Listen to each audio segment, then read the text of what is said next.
लेते हैं ताकि हमें जरूरत पड़ने पर मिल जाएं या याद आ जाएं। क्योंकि हमारी सोच ही ऐसी हो चुकी है कि हम अपने दिमाग में चीजों को याद नहीं रख सकते। ऐसा भी होता है कि कुछ हमने पढ़ा और याद किया, वो हमेशा हमारे दिमाग में नहीं रहता, हम उसे भूल जाते हैं।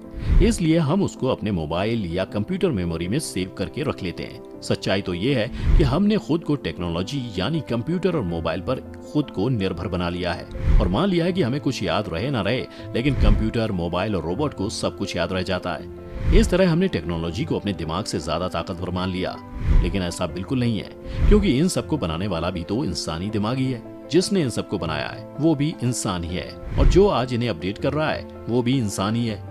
आज हम अपनी वीडियो में इंसानी दिमाग की याददाश्त मजबूत होने की एक मिसाल देने जा रहे हैं और बताएंगे कि किस इंसान ने इस ताकत को पूरी तरह इस्तेमाल करके दुनिया में कंप्यूटर टेक्नोलॉजी और रोबोट से ज्यादा मजबूत साबित कर दिया। वीडियो में आप हमारे साथ लास्ट तक बने रहिए।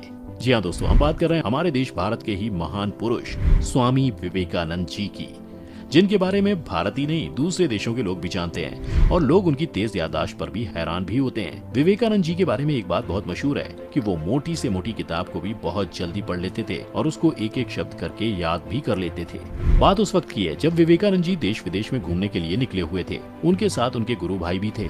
विवेकानंद जी जिस देश में जाते वहाँ जो भी ग्रंथ उन्हें मिलते थे वो उन्हें बड़ी दिलचस्पी के साथ पढ़ते थे। हर देश में हर जगह जाने के बाद सबसे पहले स्वामी विवेकानंद जी का काम लाइब्रेरी तलाशना था, क्योंकि उनकी किताबों की पूर्ति लाइब्रेरी से ही होती थी। स्वामी विवेकानंद जी लाइब्रेरी से तरह तरह की किताबें लेकर पढ़ते थे और हर जगह कुछ नया ज्ञान सीखने की कोशिश करते थे। एक बार जब विवेकानंद जी एक लाइब्रेरी में पहुंचे तो उन्हें उस लाइब्रेरी की किताबें बहुत पसंद आईं। विवेकानंद जी ने उन किताबों को पढ़ने का फैसला किया और कुछ दिन के लिए वहीं ठहर गए। विवेकानंद के गुरु भाई रोज लाइब्रेरी जाते और बहुत सारी इंग्लिश और संस्कृत की नई नई किताबें लेकर विवेकानंद जी के पास आ जाते थे। विवेकानंद जी सारी किताबें अगले दिन तक पढ़ लेते थे और उन्हें गुरु भाई लाइब्रेरी में वापस पहुंचाकर दूसरी किताबें ले आते थे। गुरु भाई के रोज नई किताबें लाने और अगले दिन वापस करने को देखकर लाइब्रेरी का हेड यानी लाइब्रेरियन परेशान हो गया। उसने विवेकानंद के गुरु भाई से झुंझलाहट में कहा कि आप रोज इतनी सारी नई नई किताबें ले जाते हो और उन्हें अगले दिन ही वापस कर जाते हो। ये किताबें क्या आप सिर्फ देखने के लिए ले जाते हो?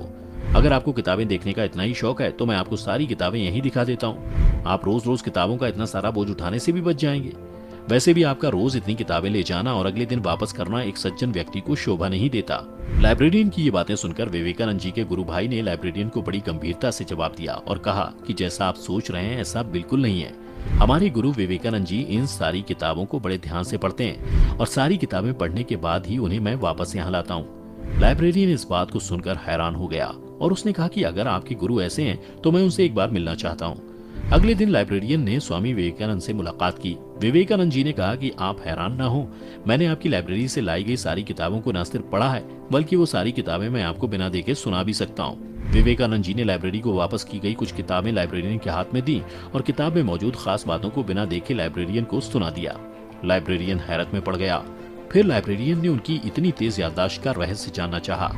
इस पर विवेकानंद जी ने जवाब दिया कि किसी भी चीज को पूरी तरह फोकस करके पढ़ा जाए और उसे थॉटलेस किया जाए तो वो आपके दिमाग की मेमोरी में स्टोर हो जाती है। हमारा दिमाग चीजों को कभी नहीं भूलता, इसके लिए हमें अपने दिमाग की ताकत को समझना जरूरी है। हमें अपने दिमाग की ताकत को समझने के लिए ध्यान और अभ्यास की जरूरत होती है। विवेकानंद जी बहुत ज्यादा ध्यान और अभ्यास किया करते थे। उन्हें जो भी टाइम मिलता वो या तो किताबें पढ़ते थे या फिर ध्यान किया करते थे। विवेकानंद जी के दिमाग के बारे में एक और कहानी बताई जाती है। विवेकानंद जी भारत से अमेरिका जाने वाले पहले योगी थे। वह 1893 ईस्वी में अमेरिका गए। अमेरिका से वापस लौटते हुए विवेकानंद जी एक जर्मन फिलोसोफर के घर गए। जर्मन फिलोसोफर ने विवेकानंद जी की मेहमान नवाजी की और उन्हें वो एक स्टडी रूम में ले गया। वो दोनों आपस में बातें करने लगे। वहीं मेज पर एक 700 पेज की किताब रखी हुई थी। वो फिलोसोफर उस किताब की लगातार तारीफ किए जा रहा था। उसकी इतनी तारीफ सुनकर विवेकानंद जी ने फिलोसोफर से कहा, क्या आप ये मुझे 1 घंटे के लिए दे सकते हैं? मैं भी इस किताब की खासियतों को देखना चाहता हूँ। इस बात को सुनकर वो फिलोसोफर हंसने लगा और कहने लगा, क्या आप इसे 1 घंटे में पढ़ लेंगे? क्योंकि ये किताब जर्मन भाषा में लिखी हुई है, आप तो इस भाषा को जानते तक नहीं। विवेकानंद जी ने कहा कि आप मुझे किताब दें तो सही, उसके बाद ही बताऊंगा कि मैं क्या कर सकता हूँ। उसने किताब उठाकर विवेकानंद जी को पकड़ा दी। विवेकानंद जी ने अपने दोनों हाथों के बीच में किताब पकड़ी और आंखें बंद करके बैठ गए। 1 घंटे बाद वापस किताब फिलोसोफर को पकड़ा दी और कहा, आपकी इस किताब में इतना कुछ भी खास नहीं है जितनी आप इसकी तारीफ कर रहे हैं। उसे लगा कि विवेकानंद ने तो घमंड की हद ही कर दी। इनको जर्मन भाषा आती भी नहीं और किताब खोली भी नहीं, फिर भी उसके बारे में ऐसा कमेंट कर रहे हैं। वो नाराज होकर बोला, आप ये क्या बकवास कर रहे हैं? विवेकानंद जी ने कहा कि आप इस किताब के बारे में कुछ भी पूछ लें, मैं सब बताऊंगा। उसने पेज नंबर बोलकर विवेकानंद से पूछा, इस पर क्या लिखा है? विवेकानंद जी ने सब बता दिया और कहा, आप पेज नंबर बोलते जाइए, मैं आपको उसके बारे में बताता रहूंगा। ये सब देखकर वो फिलोसोफर हैरान हो गया और उसने कहा कि आपने तो किताब खोली भी नहीं, ऐसा कैसे हुआ? इस पर विवेकानंद ने जवाब दिया, मेरे गुरु ने मुझे इसी खूबी की वजह से विवेकानंद नाम दिया है। विवेकानंद जिसका मतलब होता है बौद्ध। विवेकानंद का बचपन का नाम नरेंद्र था।